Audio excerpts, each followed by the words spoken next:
So what happens when the neighborhood outcast actually turns out to be a divine messenger, like with the power to completely destroy or save everyone you know? Yeah, I mean, that is basically the ultimate high-stakes house guest scenario, right? Exactly. So welcome to today's deep dive into this really enchanting story that was recently renamed Tales from the Great Woods, the TuWhoos of Cranky Cuckoos by Heritage Owl. Which is a fantastic title, by the way. Right. So our mission today is to uncover the hidden power of hospitality. And we're going to see how this ancient myth connects to some surprisingly real facts about bird intelligence. I mean, it's just a story about birds. But today we're unpacking how this tale of avian hospitality perfectly explains the rise of Zoom. Yeah, it really sets up the stakes right away. Real facts about bird intelligence. Yeah, so to set the stage, we start with Grandpa Owl, and he's comforting this young bird named Vargo. Poor Vargo is terrified. Right, yeah, he's hearing all these whispers in the woods about a, quote, caravan bringing cuckoos to their borders. Which sounds completely terrifying for a little bird. Exactly. So to calm him down, Grandpa Owl tells this tale about a lowly cuckoo who's just, desperately seeking a warm nest. And what follows is basically this brutal string of Airbnb rejections. I mean, first she asks the nightjar. Right, but total schedule mismatch there. I mean, he is nocturnal. Yeah. So then she tries the sparrow and the raven. The sparrow says the chick will just grow too big, and the raven flat out refuses to host a parasite. Ouch. Yeah, right. So let's unpack this a bit. Were these birds actually being cruel, or were they just being fiercely practical?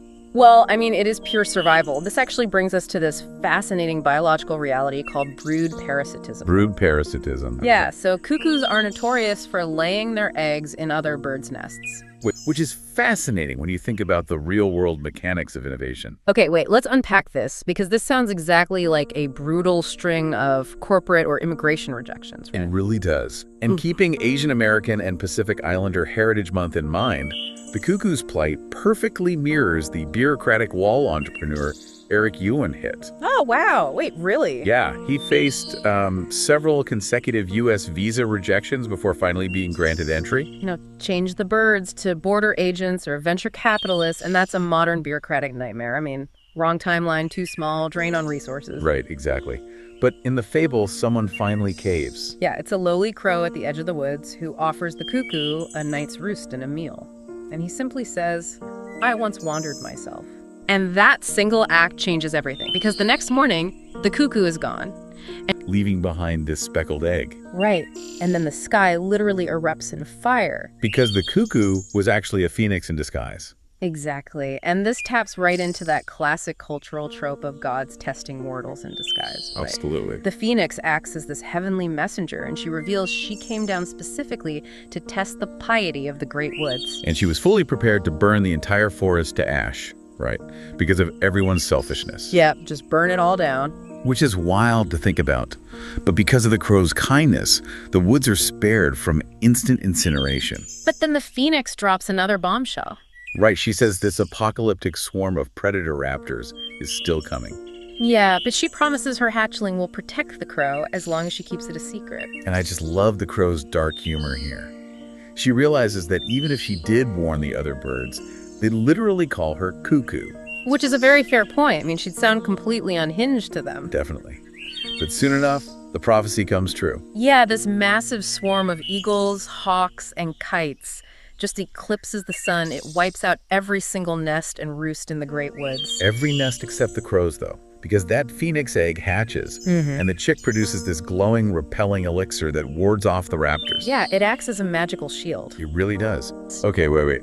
I follow the rejection parallel with Eric Yuan. Yeah. Hitting a wall and finally getting that way, yes. Yeah. But how exactly does a magic glowing nest elixir map to video conferencing software? Well, it's all about the mechanism of friction. The elixir in the fable creates an instant, frictionless barrier against the swarm, right? So when the COVID-19 pandemic hit, which is our real-world equivalent of the sun-blotting swarm physical society basically shut down, Zoom didn't just survive that. Right, it blew up. Exactly. It's low-friction architecture like, not needing an account to join a call, and its incredibly low bandwidth requirements allowed schools, hospitals, and businesses to function seamlessly. Ah, I see. So it transformed from just a standard business tool into a crucial global utility. Yeah, it became the essential glowing nest for social connection during a global crisis because it removed the friction of connecting when the physical world became a threat. That is such a brilliant connection.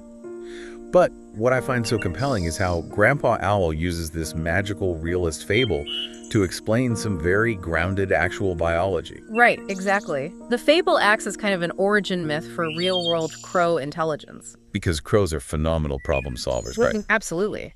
They craft tools, they can assess really complex threats, and they have an astonishing capacity for memory. Oh yeah, I read this. Specifically, they can recognize and remember a threatening human face for up to 17 years. Up to 17 years, yeah. Think about that for a second. Imagine someone you slighted at a coffee shop remembering your face until the year 2043. It is terrifying. That is serious grudge-holding ability right there. Yeah. But it beautifully bridges that gap between the magic of a phoenix and the actual evolutionary advantages of the crow. It really does. I mean, the crow survives through sharp memory, complex social behavior, and sometimes unexpected alliances. Right. Which all circles back to Grandpa Owl's central moral, right? Yeah. Hospitality is never wasted. Yeah, the most unlikely guest might just bring the fiercest protection. Like the source says, keep the nest warm. Keep the nest warm, exactly. Just a powerful takeaway. So, if you want to explore more stories that blend myth, biology, and nature like this, you definitely need to subscribe to Heritage Owl. Yeah, it is incredibly well worth your time. For sure. But before we wrap up this deep dive, we want to hear from you. Crows can remember a hostile face for 17 years, but this story is really about remembering to be kind. So are you more likely to hold on to a 17-year grudge